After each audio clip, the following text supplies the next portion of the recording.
Hey guys, and welcome back to the cookie jar. Today we are doing the fourth recipe from the cherry cheesecake murder. It is Sally's Flourless chocolate cake. That is this page and these two pages. The first thing is we are preheating the oven to 375, rack in the middle position.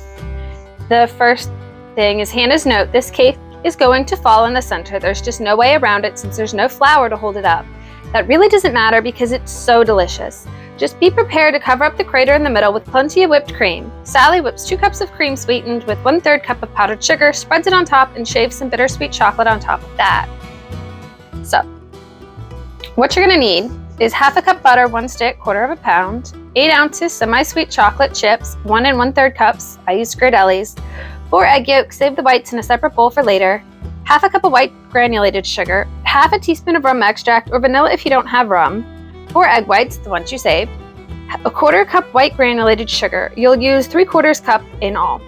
And then optional is sweetened whipped cream to decorate top, shaved chocolate, chocolate curls to decorate top, and sliced or whole berries to decorate top, all optional. So, the first little bit is to spray an 8-inch springform pan with Pam or other nonstick cooking spray. An 8.5-inch springform pan will also work, but a 9-inch is too big. Just line the bottom of the pan with a circle of parchment paper. Wax paper will also work. Spray the paper with Pam or other nonstick cooking spray. So your springform pan you're going to spray, and then you're going to put parchment in, and you're going to spray the top of the parchment. And then you're melting chocolate and butter together, which for my sake, it works a lot better than the last time we had to do this because that was a pain. I am still having flashbacks. And then we're going to leave that in the microwave covered once it's melted. Then you're going to beat your sugar with the egg yolks until they're a light color. And then you're going to mix in the rum. And then you're going to temper the egg yolks with a little bit of the chocolate. And then you're going to, so you have your bowl of chocolate. And then you're going to add a little bit of the eggs and mix that in. And then you're going to take that chocolate mixture and add it to the rest of the egg yolks. And then in another bowl, you're going to beat the egg whites until soft peaks form. And then you're going to, while you're beating, you're going to add in the sugar. So basically you're going to make a meringue. And then you're going to stir just a bit of the white mixture into the bowl with the chocolate. And then you're going to add the chocolate back into the egg whites. You're going to fold that in gently, and then you're going to put all of that into the springform pan, and you're going to bake that at 375 for 35 minutes until it comes out done. You're going to cool it on a wire rack for 15 minutes, run a knife around the outside of the pan, invert it onto a serving platter, wait 10 minutes, and then it says to open the springform pan and remove it. It says don't peel off the parchment paper until the cake is completely cool to the touch, in capital letters, big capital letters. So they really do not want you to mess with that parchment paper until the cake is cool. Maybe to avoid ripping your cake. I guess without the flour, it just lacks structure. I've never made anything flourless like this before, so it's going to be interesting to see how it is different. And then when you're ready to serve, fill in the crater in the center and frost the top of the cake with sweetened whipped cream. If you want it to look fancy, decorate it with chocolate shavings, chocolate curls, and or a sprinkling of raspberries or strawberries. Slice it and serve it on a dessert plate with plenty of excellent coffee. And then the last bit is Hannah's second note. This is really a type of chocolate souffle, and it's delicious. So with that, everything is laid out in the kitchen. Let's get in there and get started. Here is everything we're going to need for today. So we have the oven preheated to 375. We have our 8-inch springform sprayed, parchment sprayed. So the next thing we need to do is combine the stick of butter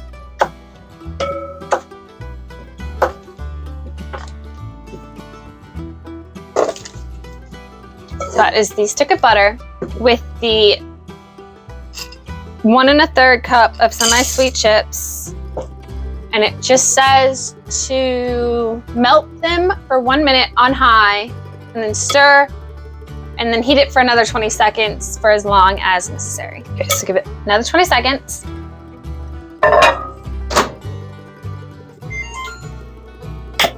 And something that I don't think I mentioned in the original going through is says that once you have it melted and smooth, to cover it and keep it in the microwave to keep it warm. So I think I'm just gonna like put a clean dish towel over it and just let it sit. But it is definitely melted, it is definitely smoothed, it's definitely combined. So much easier going than the last time. Okay, so moving on. This is the only bowl I have for my KitchenAid, so it's just gonna have to get transferred and washed and all that to work for this.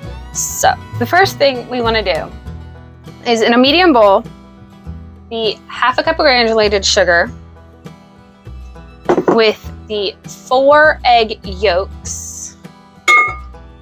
And we are just going to mix those together and then until they're a pale yellow color.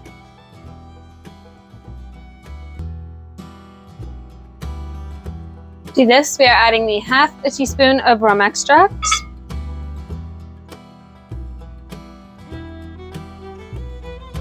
Now it says we're putting just as a little bit of the egg yolk into the chocolate. So I don't know how much, like a spatula full? Is that enough? I don't think so. I'll do like 2 spatulas, 3 spatulas? That seems like enough. All right, so we're just gonna mix this into this. Maybe if I just slowly add it, would that make better? Because I don't want to add too much. I think that's what I'm gonna do. I'm just keep slowly adding it into this bowl because then I can wash this one for my meringue-ish stuff. So I'm just gonna keep slowly adding a little bit and mixing it in. And the whole point is not to cook the eggs. Wouldn't it be, why do you put it in the microwave to keep it warm? Wouldn't you want the chocolate to be cooler? Because it didn't take very long to whip up the egg yolks.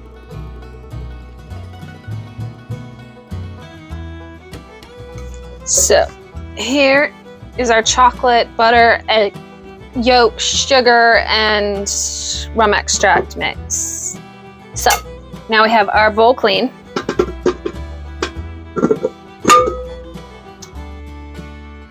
So beat the egg whites, so that's the 4 egg whites, until soft peaks.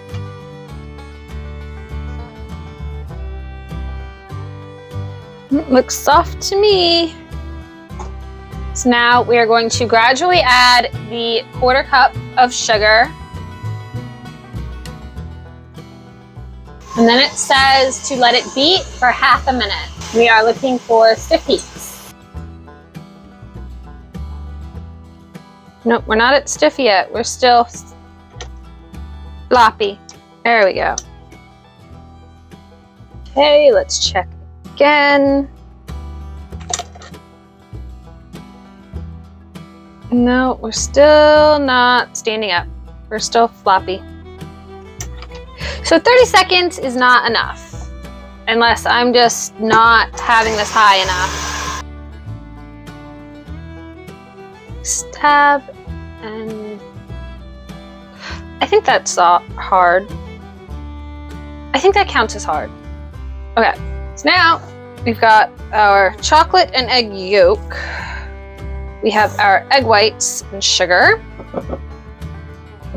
And we are going to take a little bit of the whites into the chocolate, and then the chocolate into the egg whites. And then we're gonna fold until uniform. So,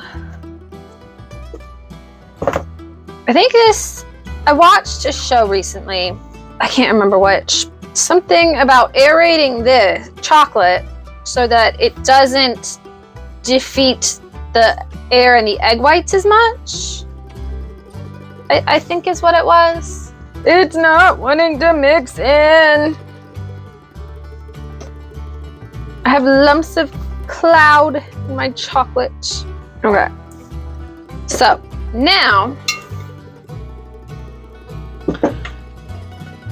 You add the chocolate to the bowl with the rest of the egg whites and gently fold it with a rubber spatula until we are cohesive.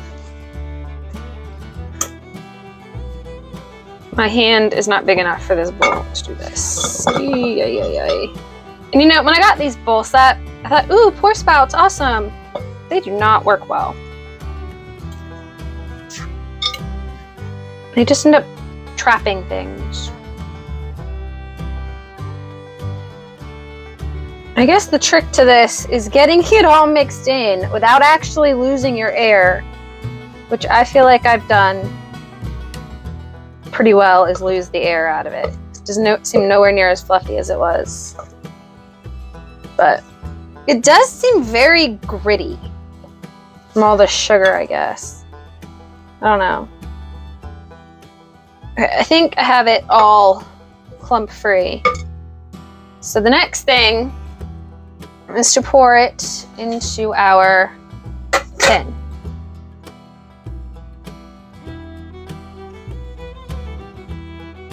Okay, I've never used this pan before. I just bought it from Walmart for this, and I think it's leaking everywhere. That is not a good sign for these pans.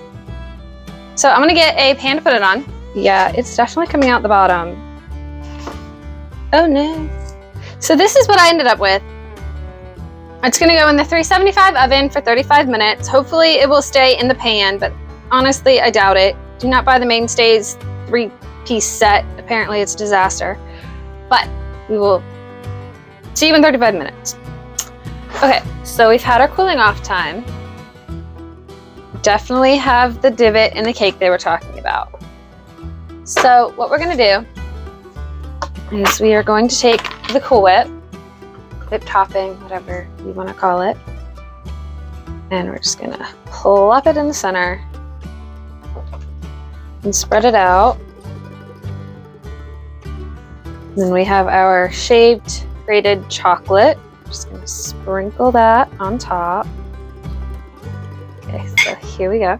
Apparently it was still a lot warmer than I thought it was because the whipped topping is melting, but